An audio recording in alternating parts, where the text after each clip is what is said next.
Assalamualaikum warahmatullahi wabarakatuh. Salam sejahtera untuk Sobat Teras dimanapun Anda berada. Shalom, semoga Sobat Teras dalam keadaan sehat semua di rumah. Nah, jumpa lagi dengan saya Risatria Yudatama di video pembelajaran sosiologi yang sangat sederhana. Pada kesempatan kali ini saya ingin menyampaikan materi sosiologi kelas 10, yaitu semester 1 tentunya SMA, berkaitan fungsi lembaga keluarga, lembaga pendidikan, lembaga politik, lembaga ekonomi, lembaga agama. Nah, kalau Sobat Teras sebelumnya sudah belajar berkaitan lembaga sosial sampai tipe, kemudian ada jenisnya ada 5 ini yang dibahas secara umum.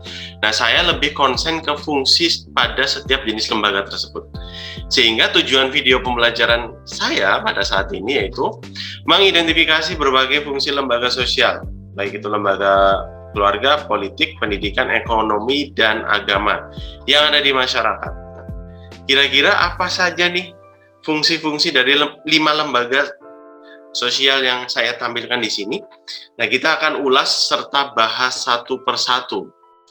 Mulai dari lembaga keluarga terlebih dahulu, lembaga pendidikan, lembaga politik, lembaga ekonomi, dan lembaga agama. Oke.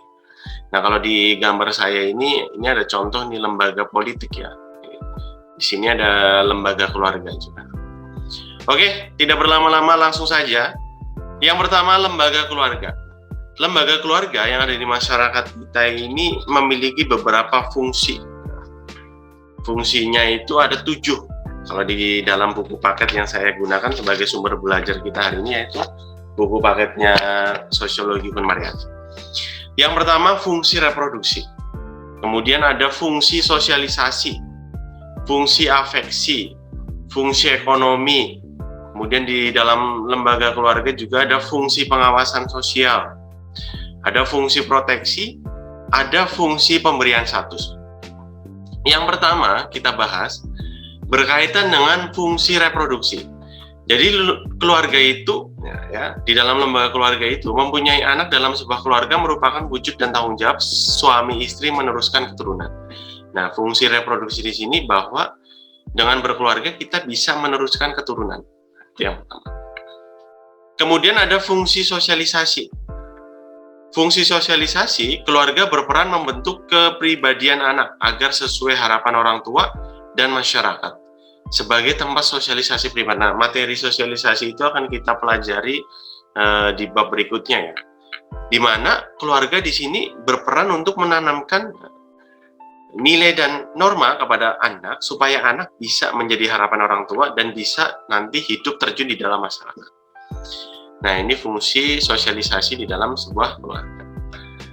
Kemudian ada fungsi afeksi. Dalam keluarga diperlukan kasih sayang, afeksi itu kasih sayang, dan perhatian manusia sebagai makhluk berpikir dan bermoral. Nah, di dalam keluarga, apabila anak tidak mendapatkan kasih sayang, ya mungkin dia akan mencari kasih sayangnya di luar keluarga, mungkin dengan temannya, pergaulan, dan sebagainya. Nah, salah satu fungsi penting dari keluarga adalah fungsi afeksi, kasih sayang. Supaya apa? Supaya di dalam keluarga itu memberikan kehangatan, perhatian, kasih sayang kepada si anak atau mungkin anggota di dalam keluarga tersebut. Kemudian ada fungsi ekonomi yang keempat. Lembaga keluarga memiliki fungsi ekonomi di mana keluarga terutama orang tua memiliki kewajiban untuk memenuhi kebutuhan ekonomi anak-anaknya. Nah, Sobat Teras kalau di rumah ya mau berangkat sekolah, mau beli kuota, pasti masih meminta kepada orang tua. Nah, di mana di dalam keluarga ini merupakan salah satu fungsi ekonomi, yaitu untuk memenuhi kewajiban ya orang tua kepada anaknya, menafkahi, membiayai sekolah, dan sebagainya. Nah, ini adalah fungsi keempat dari lembaga keluarga yang ada di masyarakat kita. Tadi yang pertama reproduksi ya untuk meneruskan keturunan, yang kedua ada fungsi sosialisasi, membentuk kepribadian, menanamkan nilai norma kepada anak. Ada fungsi afeksi, kasih sayang, fungsi ekonomi, memberikan kewajiban memenuhi kebutuhan ekonomi. Kemudian yang kelima, ada fungsi pengawas sosial. Setiap anggota keluarga pada dasarnya saling melakukan kontrol atau pengawasan karena memiliki rasa tanggung jawab dan menjaga nama baik keluarga. Nah, pengawasan sosial di sini setiap anggota keluarga, baik ayah, ibu, anak, mereka saling mengawasi satu sama lain, melakukan kontrol di dalam keluarga. Sehingga apa? Sehingga setiap anggota keluarga memiliki tanggung jawab dan menjaga nama baik keluarganya masing-masing, ya. Jangan sampai kita menjelekkan keluarganya kita sendiri, kan jadinya aneh. Nah, itu yang keenam. Kemudian mohon maaf, yang kelima. Kemudian yang keenam ada fungsi proteksi. Ini harusnya fungsi proteksi nih, ya. Saya salah menuliskan. Fungsi proteksi, yaitu fungsi perlindungan sangat dibutuhkan anggota keluarga, terutama anak, sehingga anak merasa aman di tengah hidup keluarganya. Saya betulkan dulu nih, fungsi proteksi. Nah, di fungsi proteksi ini, ya, anak-anak dilindungi oleh ayah ibunya. Mungkin anggota satu dan anggota lain juga saling melindungi satu sama lain, sehingga bisa aman ketika berada di tengah-tengah hidup keluarga. Nah, ini adalah salah satu fungsi proteksi atau perlindungan di dalam keluarga. Kemudian ada fungsi pemberian status. Melalui perkawinan, seseorang akan mendapatkan status atau kedudukan yang baru di masyarakat. Dengan melakukan perkawinan, maka statusnya menjadi suami istri. Nah, di dalam masyarakat kita, kalau kita sudah melaksanakan pernikahan secara sah, maka status sosial kita juga berbeda, ya, sudah berkeluarga. Nah, ini adalah fungsi lembaga keluarga sebagai fungsi pemberian status. Sobat Teras, jadi ada 7 fungsi lembaga keluarga yang ada di dalam masyarakat kita. Silakan nanti Sobat Teras dipahami betul dan berliterasi di tempat yang lainnya. Produksi, sosialisasi, afeksi, ekonomi, pengawasan sosial, proteksi, dan pemberian status. Kemudian masuk ke lembaga sosial berikutnya, yaitu lembaga pendidikan. Kira-kira apa saja nih fungsi lembaga pendidikan? Nah, menurut Horton dan Han pada tahun 1984 di bukunya, ada 2 fungsi, fungsi manifest nyata dan fungsi laten. Yang pertama, fungsi manifest atau fungsi nyata lembaga pendidikan, yaitu mempersiapkan anggota masyarakat untuk mencari nafkah dengan ilmu pengetahuan yang dimilikinya. Jadi, dengan bersekolah nanti kita memiliki pengetahuan, memiliki skill, kemudian kita bisa mencari nafkah, ya, dengan pengetahuan yang kita miliki.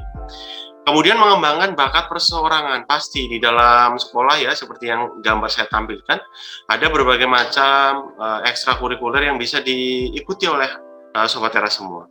Mengembangkan bakat. Kemudian melestarikan kebudayaan, ya. Di dalam lembaga pendidikan kita melestarikan kebudayaan dan melestarikan jati diri dan menanamkan karakter jati diri bangsa kita. Kemudian menanamkan keterampilan seseorang. Nah, pasti sekali nih dalam sekolah lembaga pendidikan, ya, khususnya sekolah-sekolah yang kejuruan, dia bisa menanamkan skill keterampilan seseorang. Nah, ini merupakan fungsi manifest dari lembaga pendidikan menurut si Horton dan Han. Kemudian ada juga fungsi laten lembaga pendidikan, ya. Fungsi laten lembaga pendidikan menurut si Horton dan Han ini yang pertama adalah mengurangi pengendalian orang tua. Dalam artian di sini, ya, dengan Sobat Teras bersekolah, mohon maaf saya mau bilang kalian, dengan Sobat Teras bersekolah mungkin, ya, di sekolah dari jam pagi sampai sore berada di pengendalian sekolah. Ketika pulang nanti sore sampai malam baru di pengawasan orang tua. Jadi secara tidak langsung orang tua terkurangi nih bebannya sebagai pengendalian kalian. Kemudian menyediakan sarana untuk pembangkangan. Nah, sarana untuk pembangkangan di sini bahwa di kehidupan kita, ya, ada sudut pandang yang berbeda terkadang antara sekolah dengan masyarakat. Misalnya kalau pendidikan seks di masyarakat kita kan dianggap tabu, ya. Tetapi kita bisa nih dengan belajar biologis di sekolah dan sebagainya. Nah, ini merupakan salah satu sarana pembangkangan perbedaan pandangan antara sekolah dan masyarakat. Kemudian yang berikutnya, mempertahankan sistem kelas sosial. Nah, ya.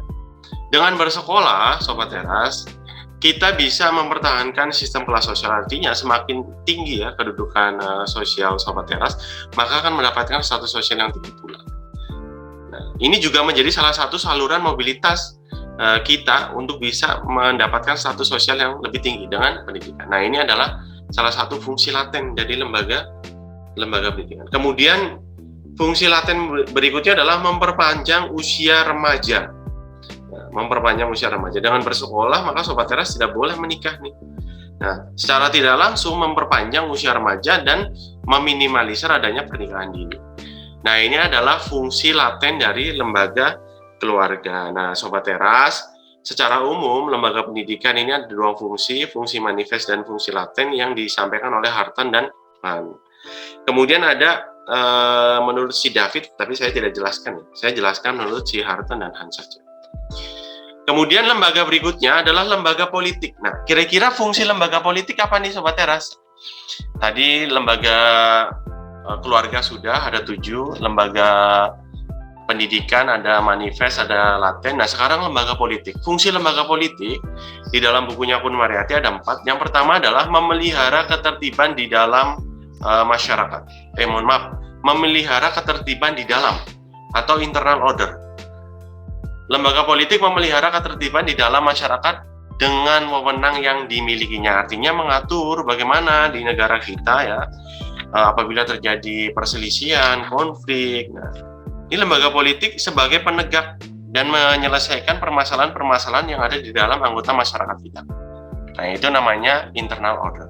Kemudian ada menjaga keamanan di luar atau external security, di mana lembaga politik menggunakan alat-alat yang dimilikinya berusaha mempertahankan negara dari ancaman atau serangan negara lain. Artinya keamanan dari luar, bahwa misalnya Indonesia nih, kita harus menjaga keamanan dari mungkin intervensi bangsa lain yang bisa mengacaukan negara kita. Nah, ini salah satu fungsi dari lembaga politik, yaitu menjaga keamanan di luar atau external security.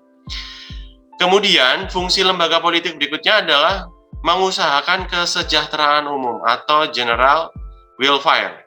Nah, lembaga politik merencanakan dan melaksanakan pelayanan sosial serta kebutuhan pokok masyarakat. Nah, ini penting sekali, bahwa salah satu fungsi lembaga politik yaitu mengusahakan kesejahteraan umum, membuat kebijakan untuk kepentingan masyarakat kita bersama, kemudian mensejahterakan rakyatnya, karena mereka harus menerima aspirasi masyarakatnya. Nah, ini adalah fungsi lembaga politik yang ketiga.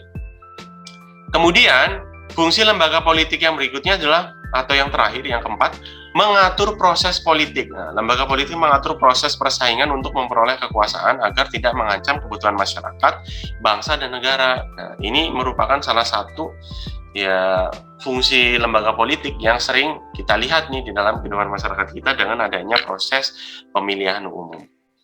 Nah, Sobat Teras, jadi lembaga politik secara umum itu ada 4 fungsi: internal order, external security, general welfare, dan proses politik, mengatur proses politik. Nah, oke. Mudah dipahami ya Sobat Teras?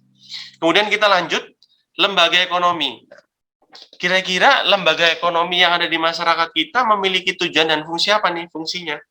Kalau kita melakukan transaksi jual beli, kenapa harus memakai uang kertas? Nah, itu salah satu fungsi dari lembaga ekonomi. Yang pertama, nah ini yang saya tampilkan di bukunya Kun Mariyati secara umum. Tentunya setiap lembaga-lembaga sosial yang ada di masyarakat kita, dia memiliki fungsi yang sangat banyak. Nah, kita menampilkan secara umum. Yang pertama, memberi pedoman untuk mendapatkan bahan pangan. Kemudian memberikan pedoman untuk melakukan pertukaran barang, bagaimana kita bertukar barang, berjual beli, dan sebagainya. Memberikan pedoman tentang harga jual beli, jangan sampai harganya terlalu tinggi, kemudian terjadi inflasi, barang stoknya nggak ada, dan sebagainya. Memberikan pedoman untuk menggunakan tenaga jasa, pedoman tata cara pengupahan, jangan sampai seperti yang di belakang saya nih ya, tolak upah murah. Nah, jangan sampai para buruh, para pekerja diberikan upah yang tidak sesuai dengan UMR dan sebagainya. Kemudian memberikan pedoman tentang cara pemutusan hubungan kerja, jangan sampai ada PHK massal yang tidak ada uang untuk PHK dan sebagainya. Memberikan identitas diri bagi masyarakat. Nah, ini adalah beberapa fungsi lembaga ekonomi yang ada di masyarakat kita. Nanti Sobat Teras bisa mencarinya lagi, berliterasi di berbagai tempat berkaitan dengan fungsi lembaga ekonomi. Oke, kemudian yang terakhir adalah lembaga agama. Nah, kira-kira fungsi lembaga agama apa nih? Nah, di Indonesia ya, kalau kita lihat ada 6 agama yang diakui: Islam, Kristen, Katolik, Hindu, Buddha, dan Konghucu. Nah, secara rinci, agama berfungsi sebagai berikut nih. Di dalam bukunya Kun Mariyati disampaikan yang pertama, sebagai sumber pedoman hidup. itu pasti ya. Jadi pedoman hidup seseorang maupun kelompok di dalam masyarakat kita. Kemudian mengatur tata cara hubungan antar manusia dengan Tuhan, bagaimana beribadah yang Islam, yang Kristen, Hindu, Buddha. Mengatur tata cara hubungan antara manusia dan manusia dengan Tuhan, bagaimana kita beribadah dan menyampaikan doa-doa kita kepada Sang Pencipta. Merupakan tuntutan tentang prinsip benar atau salah, menghindari perilaku menyimpang. Nah, setiap agama itu mengajarkan suatu hal kebaikan. Di situ juga dijabarkan peraturan-peraturan dan prinsip dalam hidup di dalam masyarakat kita. Kemudian yang keempat, pedoman untuk mengungkapkan rasa kebersamaan yang mewajibkan seseorang untuk selalu berbuat baik, karena tadi mengajarkan kebaikan. Pedoman perasaan, keyakinan, atau confidence, siapapun yang selalu berbuat baik akan mendapatkan pahala dari Tuhan. Confidence. Kemudian pedoman keberadaan atau eksistensi, keberadaan alam semesta dengan segala isinya termasuk manusia harus disikapi dengan rasa syukur dan ikhlas bahwa ini adalah ciptaan Tuhan Yang Maha Esa. Nah, ini eksistensi. Pengungkapan keindahan atau estetika, di mana kita bisa melihat ya masjid-masjid yang dibangun, gereja, pura, ya, dengan adanya nilai-nilai keindahan yang ada di masyarakat kita. Kemudian memberikan identitas. Nah, memberikan identitas kita di Indonesia, kalau kita lihat di KTP ada identitasnya. Agamanya apa? Islam, Kristen, Katolik, Hindu, Buddha, atau Konghucu. Nah, itu adalah salah satu fungsi agama memberikan identitas. Nah, Sobat Teras, ini merupakan secara rinci fungsi agama, lembaga agama di dalam kehidupan masyarakat kita. Sangat mudah ya Sobat Teras, berbagai fungsi lembaga sosial yang ada di masyarakat kita, di mana tadi kita sudah belajar. Saya coba kembalikan dulu. Dari yang pertama ada lembaga keluarga, di mana lembaga keluarga ada reproduksi, sosialisasi, afeksi, ekonomi, pengawasan sosial dan proteksi, dan pemberian status. Kemudian ada lembaga pendidikan, ada fungsi manifest, kemudian ada fungsi laten menurut si Horton. Kemudian lembaga politik ada 4 ya, internal, eksternal, general, proses politik. Kemudian secara umum ada fungsi lembaga ekonomi, kemudian ada secara umum lembaga agama. Nah, ini merupakan berbagai fungsi lembaga sosial yang ada di masyarakat kita. Semoga bisa bermanfaat untuk Sobat Teras dan membuka wawasan ternyata di dalam masyarakat kita, kehidupan kita ya, kita berpedoman pada lembaga-lembaga sosial yang 5 tadi kita bahas bersama. Sekian dan terima kasih. Wassalamualaikum warahmatullahi wabarakatuh. Dadah.